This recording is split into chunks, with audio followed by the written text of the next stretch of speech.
Okay, I want to talk about things about delivering, but I was just parked there in the shade, and all this, look in front of me and think that it's all the way behind me like that too, quite a bit, and nobody was around me, and I was doing something with trash I just had in my, tying it up in a bag, and I looked over, sat up and looked over, and there was this woman standing right there in her car.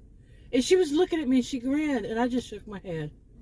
And I said, all this room, and you have to park right here.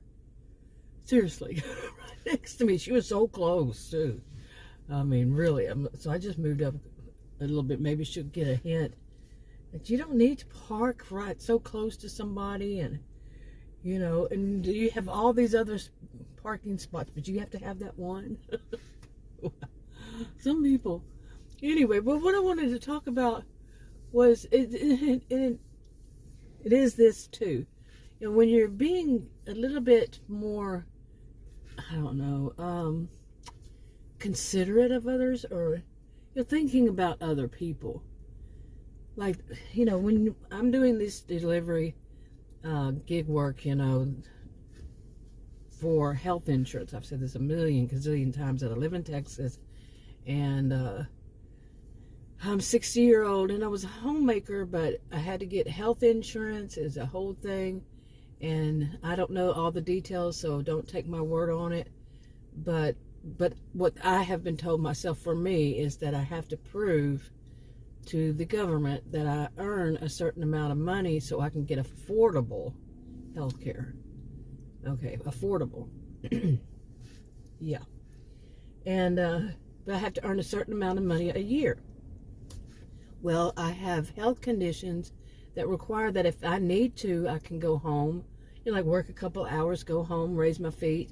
I have edema, and so far, I don't know what causes it, but I do things like that. And I can't work a regular job. I'm degreed, but I can't work a regular job because I can't, who's going to hire somebody? That person's going to be there and go home. And whenever they feel like it, they just stop working. Even in jobs from home, a lot of them, you just can't stop working because your feet are swelling, or you're this or that, or is happening, whatever. So I chose to do this. I mean, there wasn't any other choice, really. So 4 hours is like a maximum for me to be sitting down, and that is not even all that good. Yeah. Sitting down, walking, whatever, not being able to raise my legs, elevate my feet and all that. Anyway, so I have to do this. And for me, my original health condition is rare. It's a rare health condition. And so you would think I'd be on something like disability. No, did I mention I live in Texas? Anyway, so I have to work, like I said. But I also, a reality of working for all of us that do these deliveries is restrooms. I've said this before in a video. The reality is restrooms happen. Okay. And, like we're out doing these deliveries. Me, I don't even, usually they're fast food or restaurants. I just go to the restroom and then I pick up the stuff. What are they going to do? Come and stop me? But one of them, actually, when I was leaving the restroom, and I was as a customer, I was going to go through the drive-thru, and somebody working there, I think it was a they pronoun, I didn't even look, called up to me yelling. Nobody was in the dining there, but yelling at me, "Can I help you?" I'm not yelling it. That would scare you. Can I help you? Real sarcastic. I just kept walking, kept my head straight, walked out the door, drove off. I wasn't going to go there, and I'm not going to go there anymore. But because I was a regular customer, not a regular, but maybe once a month, a customer, and I called the manager, and the woman said, "Well, I'm the next closest to a manager." And I told her, and she said, "Yeah, that was wrong." She said that was wrong what that person did. And it is wrong, because customers, do go to, like to the restroom inside and go through the drive-through. I've done it, especially like if you have other people in the car, somebody's driving, and then you need to go to the restroom, you get out while they go through the drive-through. Whatever is the case, it's not really, rude. That person is just a control freak, thinks you're smart aleck or whatever it is. But the way she was saying it, yeah, she saw it as very inappropriate for the person to do that. And the restrooms are a reality. And like, some people will stop and ask, is it okay? I asked yesterday, I was somewhere. So you have a restroom? As a, I go use your restroom. Where is it? Kind of thing. And they said, yeah, it's back there. And, this is, and I had said just that day in a video, I said, this is Texas. They don't do that. Like I said, I had mentioned it, and then that happened. But really, I mean, I think some people are smart enough to know, that's just stupid. But I have seen signs that say restrooms are for customers only. I don't care. It's a reality. And I have a question about this. Okay, my question is this. What would the health department say if somebody who's doing delivery, food delivery, they're actually going to be touching the bag and they feel like a need to go to the restroom? They're not telling them what they're going to go do in the restroom. It could be that they're going to the restroom to wash their hands before they touch a customer's bag. Get it?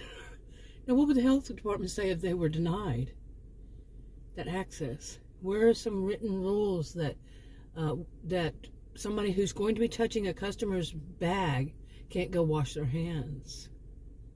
You see? I mean, it gets down to some petty crap. Because if somebody's delivering, yeah, they do need to keep their hands washed, So, yeah, think about it. Think about it. But I don't know. I'm not in that. That's not my area I'm not a voice of authority on that. But seriously, that's so petty. Oh, you can't use our restroom. You're driving and you're doing this. No, that's kind of like, when you go to a place, and I've thought this myself before, thought about it. Like, sometimes when you have to back out, especially where I am, you have to back out in somebody's, driveway, basically, and on that road to be able to turn around. And some people, I could see it happening. Some people will be so petty as to think you can't do that. You're not allowed to do that. And I've never seen a written rule that says you can't park in somebody's driveway. I've been on roads where there's no place you can park on the road. You're going to be right in the middle of a lane, and you can't do that because there's like no curb, no extra space at all, and no lines down the middle of the road. Whatever it is, that's not appropriate. But anyway, restrooms are reality. Now, I was going to mention this more to this. A person like me, I take a diuretic. I said I do it for my health because, the swelling and stuff. Take a diuretic twice a day. That's every 12 hours. I can say twice a day, but it's every day. Every 12 hours I take one. So restrooms are definitely a reality for me. And but the thing I have noticed since I've been doing this, and I never noticed it before ever. I mean, I really haven't had any reason to notice it, but it seems like it's weird because, especially in one place, I've noticed it, that the employees, when they take a break, they take their break in the restroom that's for people with disabilities. Okay, so yeah, it's big and comfortable and all that, but they're taking their breaks in there. And I mean, I'm talking that I have to have that because I have to have I have muscle atrophy because of my rare health condition in my legs, hamstrings. And I have to have the bar on the right, I'm right-handed, but the bar on the right, I have to have that, just put it that way, I have to have that to help me. Okay, if not, I'm going to get hurt. Especially this one place I went to, and I thought I'd only been there, I don't know, maybe it's a trend now, but the restroom, the actual toilet, okay, must have been made for a kid. Seriously, I've never in my life seen one so tiny. And I'm talking tiny, like a kid's, if you've ever been to your kid or your grandkids' school and, they want people to sit down, have a little meeting and they expect people to sit down in the kids' chairs. You'd have to have everybody helping me up out of that one. I mean, I can get up. It's just not very easy. It's very difficult. I have to have a bar. Okay, because the hamstring atrophy, the muscle atrophy. And it's not something that's, I do wonder if that's ever going to, if I could get it back. It's part of the actual health condition. So, the rear health condition. So I have to have that. Now, people are taking their breaks in there, and I've actually even seen a manager do it. That's where they take their breaks. That's not what they're for. And again, what would the health department think about that? I would think it's the health department, wouldn't you? But, you know, and then they you know, you stand there and you wait and you wait and you wait and wait and you wait and wait and wait and wait forever because they're taking their breaks. I've been to, you know, fast food restaurants. I've seen it at fast food restaurants. I've seen it at different ones. And I've also seen it at a particular sit-in kind of restaurant. It's not fast food. But it's I'd say middle-class restaurant. And one location in particular, I haven't been to other ones, that they take their breaks in there. Come on, people. Have a heart. Have a thought about somebody else besides yourself. You want to take your break, go sit out in your car. You know? Or what are they telling you can't leave for your breaks? I wonder about that. But you get what I'm saying. But anyway, I'm going to wrap this one up. I just wanted to get this done. I just finished eating my breakfast, and I'm going to try to get some offers today. It's been really bad, man. Like, the offers I'm seeing are like $2, $3, and $4. Really? But luckily, some of them, I mean, most of them I'd say are under. Like, I had one for $3 and it was less than a mile. I had a few this past few days that were $4, were 2 miles or 2.2, I think was the maximum.